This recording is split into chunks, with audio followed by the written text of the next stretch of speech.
صدقہ فطر کے بارے میں رہنمائی فرما دیں. صدقہ فطر کے بارے میں میں نے تفصیلی ویڈیو بھی ریکارڈ کرائی ہوئی ہے.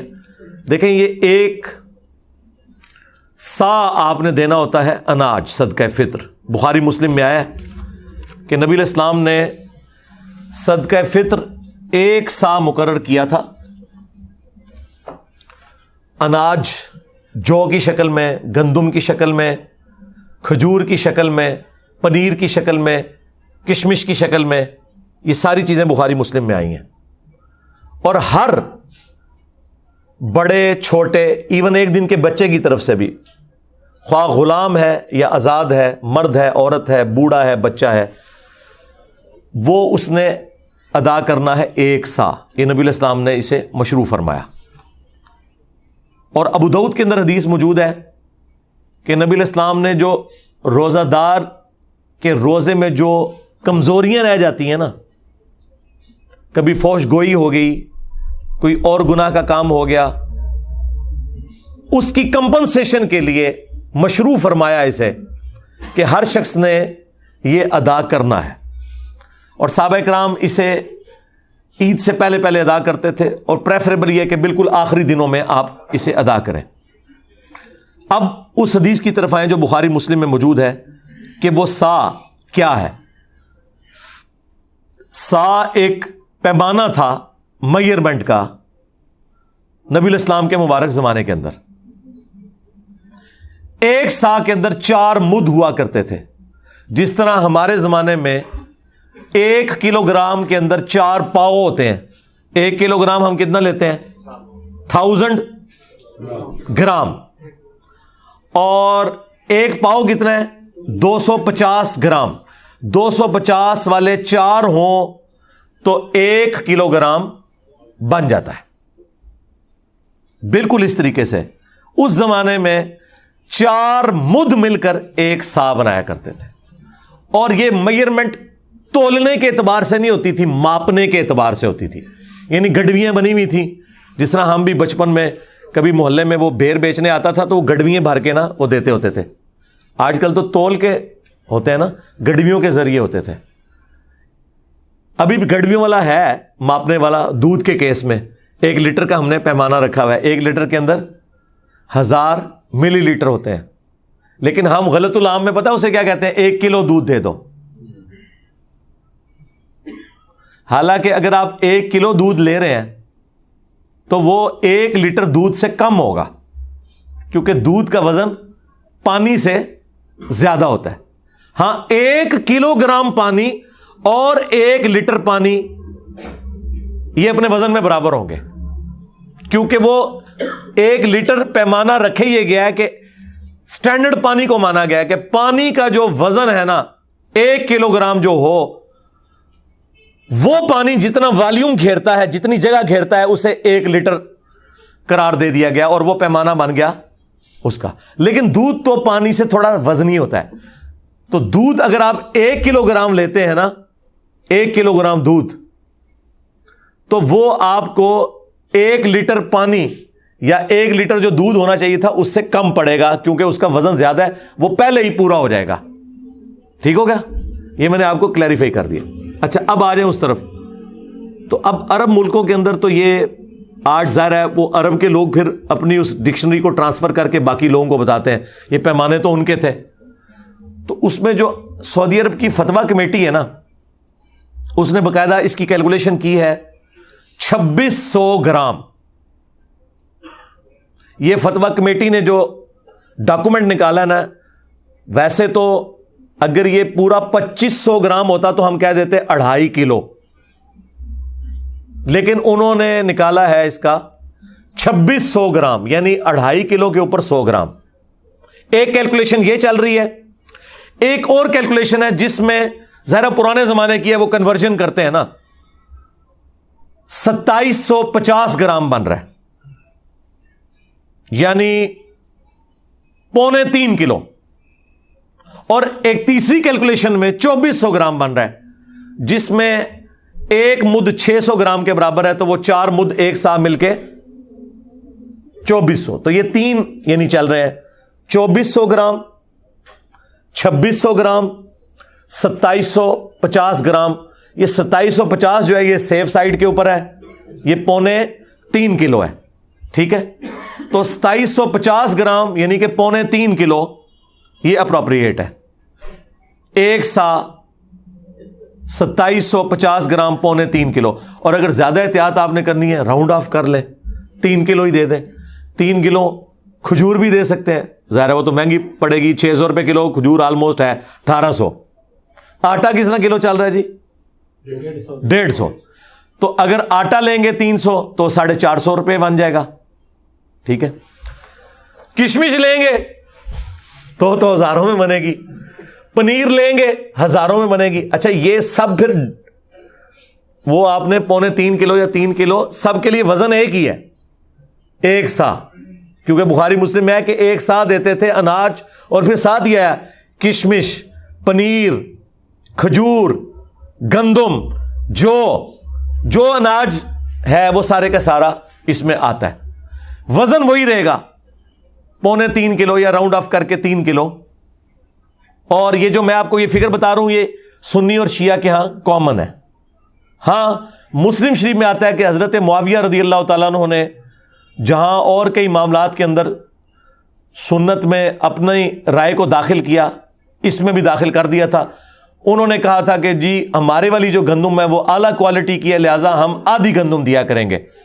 تو ابو سعید خدری اس پہ ناراض ہوئے. انہوں نے کہا کہ میں جو چیز رسول اللہ سے سن چکا ہوں اور آپ کے حکم پہ عمل کر چکا ہوں, میں تو مرتے دم تک ایک سا ہی دیا کروں گا صدقہ فطر. تو شکر الحمدللہ ماموں پارٹی بھی ایک سا ہی دیتی ہے آج. ہاں وہ ماموں کے مطابق نہیں چل رہے بلکہ بخاری مسلم کے مطابق چل رہے ہیں. تو وہ آپ نے نصف سا نہیں کرنا کہ جی وہ والی گندم سستی ہے تو وہ والی مہنگی ہے. گندم جو آپ کھاتے ہیں وہ. اب اگر کوئی یورپ اور امریکہ میں ہے نا جناب, تو اس نے یورپ اور امریکہ کے ریٹ کے اوپر کرنا ہے. تقسیم بے شک پاکستان میں کرے لیکن کھارا تو وہاں سے ہے نا. یہ تو نہیں ہو سکتا کہ کھارا وہاں ہے اور کیلکولیشن یہاں کی نکالے گا وہ, نہ اس طرح نہیں ہو سکتا. ہاں قربانی کے جانور والا معاملہ ایک الگ ہے, وہ بھلے وہاں خریدے یا یہاں خریدے, وہ تو جانور پورا آپ نے لے لیا نا یا حصہ ڈال لیا, اور وہاں تو وہ پھر اس طرح کرنے بھی نہیں دیتے. لیکن یہ تو آپ نے جو خود کھاتے ہیں نا وہ آپ نے 3.25 کلو سیف سائڈ پہ رہتے ہوئے 3 کلو اناج آپ نے دینا ہے. تو اگر آپ آٹے کے مطابق کیلکولیشن کر لیں, اچھا یہ آٹا بھی 150 روپے کلو اس کے لیے جو 150 والا آٹا, اگر کوئی دیسی آٹا لے رہا ہے اور وہ اوپر ہے تھوڑا سا تو وہ اس اعتبار سے زیادہ ریٹ لگائے گا. ہاں دیسی کا ہے 150 ہے, چلو ٹھیک ہے. پھر سفید آٹا تو اس سے سستا ہوگا, ہاں تو 450 ہے 3 کلو کا, تو ٹھیک ہے 450 آپ کر لیں. اور اگر آپ افورڈ کر سکتے ہیں تو راؤنڈ آف کر کے 500 دیں, زیادہ دینے میں کوئی گناہ نہیں ہے, ہاں کم میں مسئلہ ہے. اور یہ آپ کے روزے کے اندر جو کمزوریاں ہیں نا ان کا کفارہ بنے گا, یہ ذہن میں رکھیے گا. اس کے بغیر آپ کے روزے قبول نہیں ہوں گے, ان کی کمزوریاں کمپنسیٹ نہیں ہوں گی. اور اگر اس دن بھی کوئی بچہ آپ کے گھر پیدا ہوا ہے نا, اگرچہ اس نے روزہ رکھنا ہے یا نہیں رکھنا, جو بچے روزہ رکھنے والے ہیں نہیں رکھنے والے, بوڑھے رکھنے والے نہیں رکھنے والے, ہر ایک کی طرف سے گھر کے سربراہ نے وہ دینا ہے. ہاں یہ ذہن میں رکھیے گا. اس میں کوئی روزہ رکھتا ہے یا نہیں رکھتا, ہاں جو بندہ افورڈ نہیں کر سکتا اس کے لیے کوئی نصاب نہیں ہے زکوٰۃ والا کہ ایک بندہ کہے کہ میں امیر ہوں گا تو ہی میں دوں گا. نہیں, ایک عام آدمی بھی دے گا. عام آدمی جو 2 وقت کی روٹی اپنی چلا رہا ہے اس کے لیے ایک صدقہ فطر کے برابر اللہ کی راہ میں خرچ کرنا کوئی مشکل نہیں, وہ دے گا. کس کو دے گا؟ اپنے سے زیادہ غریب لوگوں کو دے گا. اس میں جو امام شافعی نے تھوڑا سا غلو کیا اور اہل حدیث بھی حنفیوں کی ٹسل میں اس طرف چل پڑے کہ چونکہ احادیث کے اندر اناج آیا لہٰذا اس کے ایکویلنٹ پیسے نہیں نکالے جا سکتے.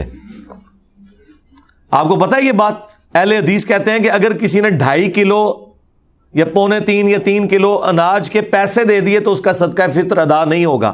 حنفی کہتے ہیں نہیں, پیسے بھی دے سکتے ہیں اور آپ اناج بھی دے سکتے ہیں. میرا موقف امام حنیفہ کے ساتھ ہے.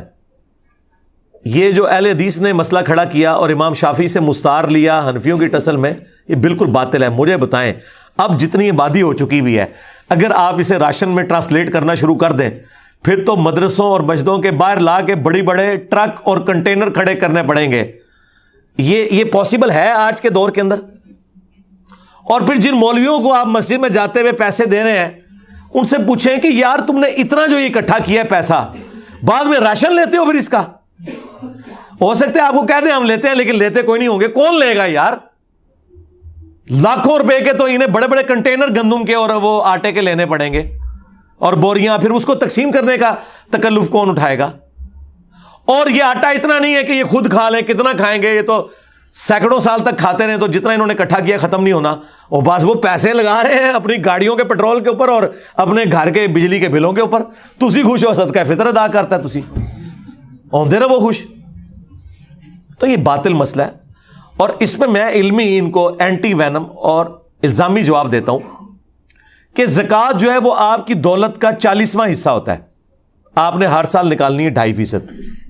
تو مجھے بتائیں، کیا ہم سونے کی زکوٰۃ جب نکالتے ہیں تو اس سونے کو توڑوا کے اس کا 40واں حصہ دیتے ہیں یا اس کے برابر کرنسی دیتے ہیں اللہ کی بارگاہ میں؟ کرنسی. ادھر کبھی کسی اہل حدیث نے نہیں کہا کہ جی نہیں وہ سونے کے بدلے سونا ہی دینا ہوتا ہے کیونکہ زکوٰۃ تو سونے کے اوپر ہے اور سونا نکالنا ہے، چاندی کے بدلے چاندی نکالنی ہے. وہاں تو کوئی نہیں کہتا. وہ کیا کہتے ہیں جی ایکویلنٹ ہی ہے جی اس کے. ہاں ایکویلنٹ ہی ہے اس کے. تو یہ بھی ایکویلنٹ ہے. ایک غریب آدمی کو آپ راشن ڈلوا دیں، ایک غریب آدمی کو راشن کے پیسے دے دیں، یہ ایکویلنٹ ہے صدقہ فطر کے بھی. اور اس طریقے سے قرآن میں جو ہے کہ روزہ چھوڑنے کا جو فدیہ آپ نے دینا ہے، ایک وقت کا ہی کھانا ہے. وہاں پہ میں حنفیوں کے ساتھ نہیں ہوں. حنفی کہتے ہیں 2 وقت کا کھانا ہے، خود سے انہوں نے دین میں داخل کیا ہے. وہاں اہل حدیث کا موقف ٹھیک ہے. دیکھیں ہم تو بیلنس چلتے ہیں، جس کی جو بات درست ہے اس کو صحیح کہتے ہیں. کہ قرآن میں جب آیا نا کہ آپ نے روزے کے بدلے فدیہ دینا ہے، تو قرآن کو کوئی آر نہیں تھی یہ کہنے میں کہ 2 وقت کا کھانا. آج کل تو بھائی 3 وقت کا کھانا ہے، ہم تو 3 وقت کھاتے ہیں عموماً. تو قرآن نے کہا کہ آپ نے مسکین کو فدیہ دینا ہے جو اوسطاً تم کھاتے ہو. تو اس کا مطلب ایک عام آدمی بھی، ایک گورا بھی پہلی دفعہ جب قرآن پڑھے گا نا تو اس کا مطلب یہی لے گا کہ ایک مسکین کو 1 وقت کا کھانا کھلانا ہے. حنفیوں کا 2 وقت کا کھلانا باطل ہے کیونکہ آج کل تو ہم 3 وقت کھا رہے ہیں. پھر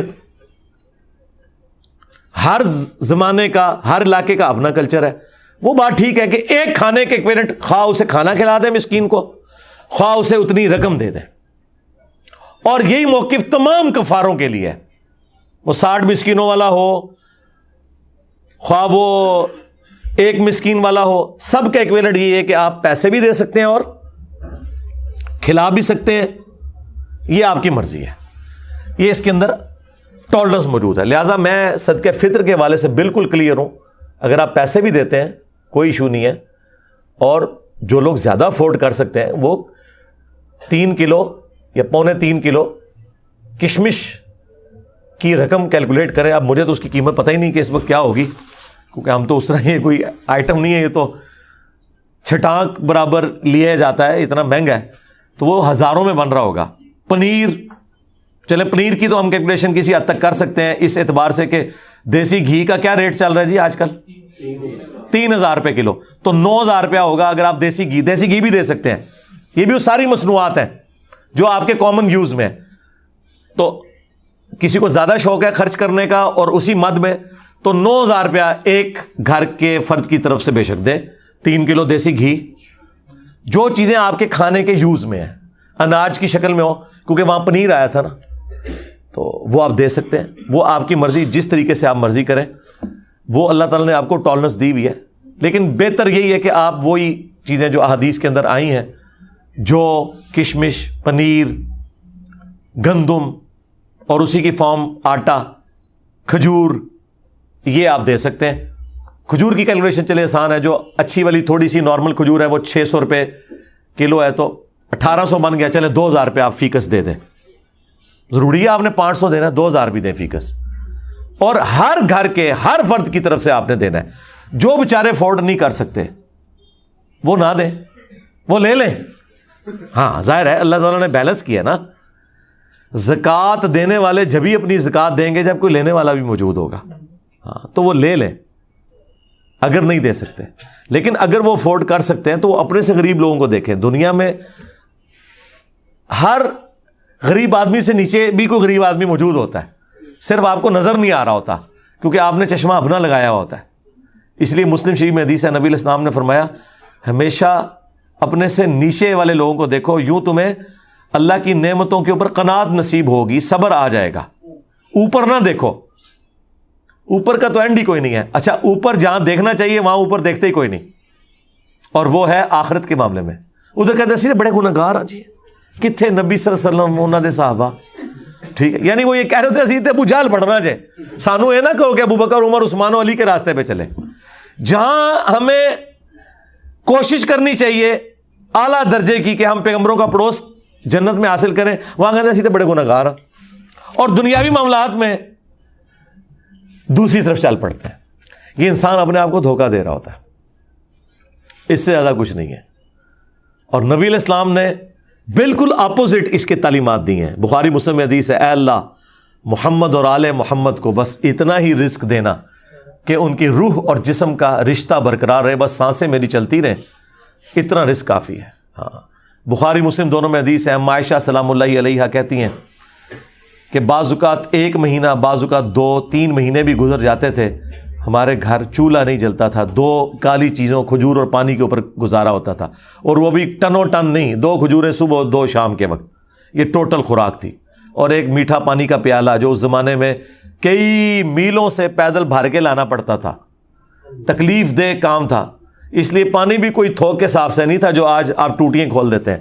پانی میٹھا بھی ایک ایشو تھا. یہ ٹوٹل ان کا ایک سرمایہ تھا. اور پھر وہ رکت انگیز حدیث جو بخاری مسلم کی ہے, جب نبی علیہ السلام اپنی بیویوں سے ناراض ہو کے گھر کے اوپر والے حصے میں شفٹ ہو گئے, جس میں صرف ایک مشکیزہ کونے میں لٹک رہا تھا اور ایک برتن پانی والا اور ایک چٹائی, اور اس پہ نبی علیہ السلام آرام فرماتے, اور آپ کے اوپر کرتا بھی کوئی نہیں تھا, صرف تہمت باندھی ہوئی تھی, آپ لیٹے ہوئے ہیں. حضرت عمر اجازت لے کے جب گئے, آپ نے ایلا کیا تھا, 1 مہینے تک بیویوں سے ناراض ہوئے تھے کیونکہ بیویوں نے ڈیمانڈ کی تھی کہ اب تو ہمیں وسعت ہو چکی ہے, ہمارا خرچہ بڑھائیں, لیکن حضور تو فقر کی زندگی گزار رہے تھے. اور پھر اللہ تعالیٰ نے اپنے نبی کا ساتھ دیا ہے, ان کی بیویوں کا ساتھ نہیں دیا. سورۃ الاحزاب کی آیات نازل کی کہ اے نبی اپنی بیویوں سے فرما دو کہ اگر تم دنیا اور اس کا مال چاہتی ہو تو آؤ میں تمہیں یہ مال دے کے رخصت کر دیتا ہوں, طلاق دے دیتا ہوں, اور اگر تم اللہ, اس کا رسول اور آخرت کا گھر چاہتی ہو تو اسی طرح گزارا کرنا ہوگا, کیونکہ اجر بھی تو ڈبل ہونے والا ہے نا. تو نبی علیہ السلام 1 مہینے تک ناراض رہے گھر کی چھت پہ. اسی میں ہی حدیث میں بخاری مسلم میں آتا ہے کہ سیدنا عمر نے جا کے اپنی بیٹی کو بھی ڈانٹا, سیدہ حفصہ کو, باقی بیویوں کے ساتھ بھی جا کے تھوڑی مس ہینڈلنگ کی. بعد میں وہ پھر پچھتاتے بھی تھے, مجھے کیا یہ رائٹ پہنچتا, چلو میں اپنی بیٹی کو تو ڈانٹ سکتا ہوں, باقی بیویوں کو میں کیسے. لیکن وہ حضور کی محبت میں آپ پتہ ہے حضرت عمر تو پھر میرے سے زیادہ جذباتی تھے. تو اب وہ کہتے ہیں کہ میں نے ارادہ کیا میں حضور کو کوئی ایسی بات کروں کہ حضور مسکرائیں, کیونکہ آپ تو بڑے سیریس موڈ میں بیٹھے ہیں. تو میں نے جاتے ہی کہا یا رسول اللہ دیکھیں جب تک ہم مکے میں تھے نا ہماری بیویاں کتنی ہمارے کنٹرول میں تھیں, لیکن یہ انصار کی بیویاں تو اتنی تیز ہیں کہ انہوں نے اپنے مردوں کو دبا کے رکھا ہوا ہے, اور ان کو دیکھ دیکھ کے ہماری بیویاں بھی ہم پہ شیر ہو گئی ہیں. تو حضور اس بات کے اوپر مسکرائے, کہتے ہیں مجھے تھوڑی تسلی ہوئی کہ حضور کا موڈ تھوڑا بہتر ہو رہا ہے. تو پھر انہوں نے گپ شپ شروع کر دی. پھر نبی علیہ السلام کی جب وہ حضور پھر اٹھ کے بیٹھے جب, تو آپ کے کندھے کے اوپر چٹائی کے نشان تھے, اوپر کرتا بھی نہیں تھا, یا اگر چادر تھی تو چادر تو پھر اس طرح لی جاتی ہے تو احرام کی شکل میں بعض اوقات تو وہ نشان. حضرت عمر نے رونا شروع کر دیا کہ یا رسول اللہ آپ اللہ کے رسول ہیں اور آپ کی یہ حالت ہے, اور کیسر و کسرا دنیا کے مزے لوٹ رہے ہیں, اور آپ اللہ کے پیغمبر ہو کر دنیا اور آخرت میں انسانیت کے سردار ہو کر آپ کی حالت ہے. تو نبی علیہ السلام نے ایک جملہ بولا, بڑا سخت جملہ تھا. آپ نے فرمایا لگتا ہے عمر دنیا کی حقیقت ابھی بھی تم پر نہیں کھلی. باقی بابے تو شاہی کوئی نہیں, تبھی تو یہ نذرانے بٹور رہے ہیں.